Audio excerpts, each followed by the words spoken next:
مدینہ کیسے بنا اور اس کی پہل کہاں سے ہوئی. اللہ کے نبی کا فرمان ہے ما من نبی الا حج، ہر نبی نے حج کیا، بیت اللہ ہر نبی آیا. موسیٰ علیہ السلام اپنی قوم کے ساتھ جب حج کرنے تشریف لائے اور واپسی کا راستہ ان کا یہی تھا، تو ان کے صحابہ میں 3 شخص تھے. ایک کا نام تھا قریظہ، ایک کا نام تھا قینقاع، ایک کا نام تھا نذیر، ذوات کے ساتھ. جہاں سے گزر رہے تھے تو وہ تینوں علماء تھے. وہ آپس میں کہنے لگے لگتا ہے یہ وہ جگہ ہے جہاں آخری نبی آئیں گے، تو کیوں نہ ہم یہاں رہ جائیں. یہ جگہ کچھ بھی نہیں تھی، ایک وادی تھی بس.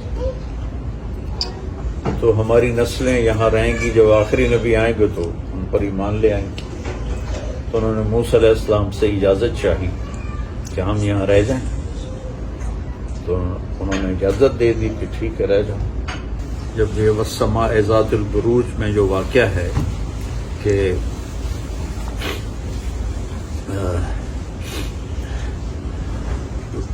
یہودی بادشاہ تھا یمن میں جس نے عیسائی مذہب قبول کرنے پر آگ میں جلا دیا تھا لوگوں کو، قتل اصحاب الاخدود النار ذات الوقود.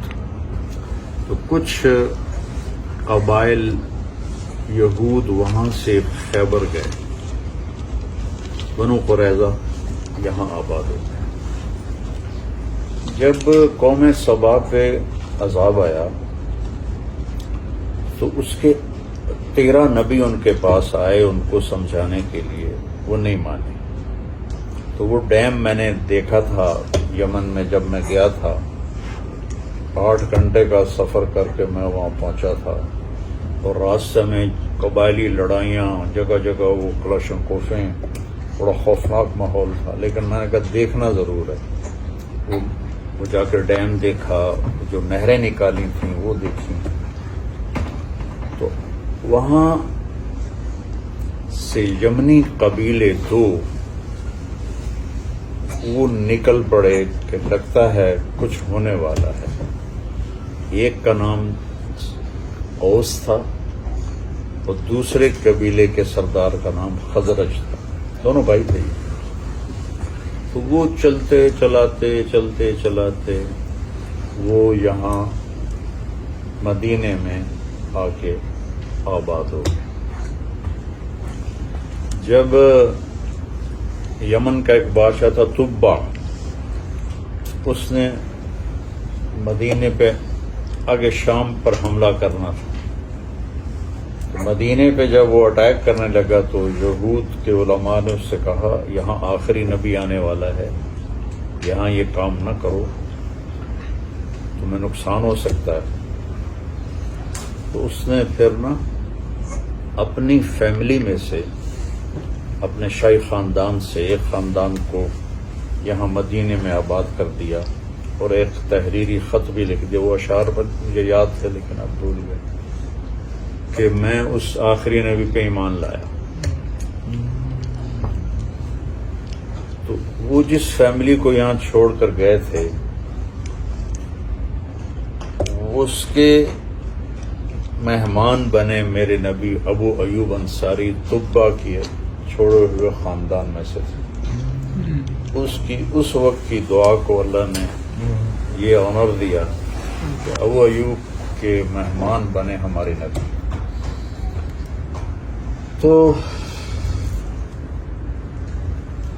اوس و خزرج کو آپس میں لڑا کر یہ تینوں یہودی قبیلے مال بناتے تھے، ان کو سود پہ پیسے دیتے تھے، ان سے یہ مال بناتے تھے. تو اللہ تعالیٰ نے آخری نبی کو مبعوث فرمایا. تو 10 سال ہو گئے آپ کو دعوت دیتے، کوئی ایمان نہیں لایا سوائے 150 آدمی.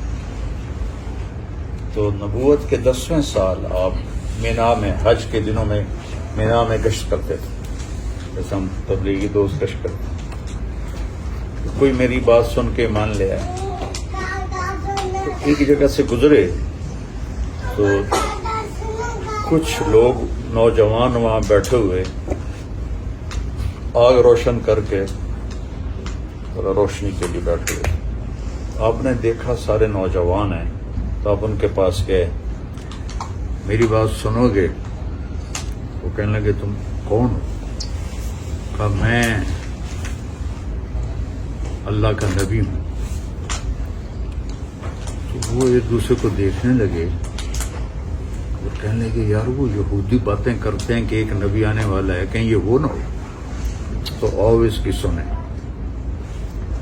تو وہ تھے ابو الحسن بن تیہان، عبداللہ بن رواحہ، سعد بن الربیع، اسد بن زرارہ، نعمان بن حارثہ، یہ وہ وہاں بیٹھے ہوئے تھے۔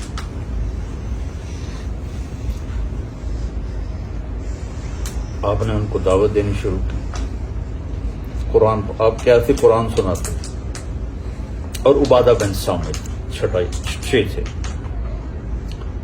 وہ کہنے لگے ہوا یہ کلام تو انسانوں والا نہیں ہے، یہ وہی نبی لگتا ہے، چلو پہل کرو۔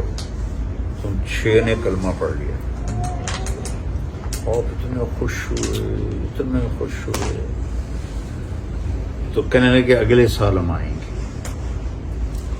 تو اگلے سال آپ نے مینا میں ان سے ملاقات کی، تو 12 لوگ تھے، ان میں یہ 6 پورے نہیں تھے، 3-4 یہ تھے اور باقی دوسرے لوگ تھے، 12 تھے، جس کو بیعت عقبہ الاولیٰ کہتے ہیں، پہلی بیعت۔ تو انہوں نے کہا یا رسول اللہ ہم اب اگلے سال آئیں گے۔ تو مینا تو اب انہوں نے سارا حاجیوں کے لیے پہاڑ ہٹا دیے، تو ترکوں نے وہاں ایک مسجد بنا دی تھی، وہ نظر آتی ہے پرانی طرز کی۔ یہ وہ جگہ ہے جو پہاڑوں میں ایسے گھری ہوئی تھی، اور اس میں وہ خفیہ طور پہ رات کو چپکے سے اٹھ کے جمع ہوئے۔ ان کے سرداروں کو بھی نہیں پتا کہ یثرب کے کچھ لوگ ادھر گئے ہیں۔ تو آپ کے ساتھ حضرت عباس رضی اللہ تعالیٰ عنہ کو اپنے ساتھ لیا۔ تو پہلے حضرت عباس نے بات کی، دیکھو بھائی یہ میرا بھتیجا ہے، وہ ابھی انہوں نے ایمان نہیں لائے تھے، ہم اس کی حفاظت کر رہے ہیں، اس کے دشمنوں سے اس کو بچا رہے ہیں، اگر اسے لے جا کر اس کی حفاظت کر سکتے ہو تو پھر لے جاؤ، اور اگر نہیں کر سکتے تو ابھی چھوڑ دو۔ تو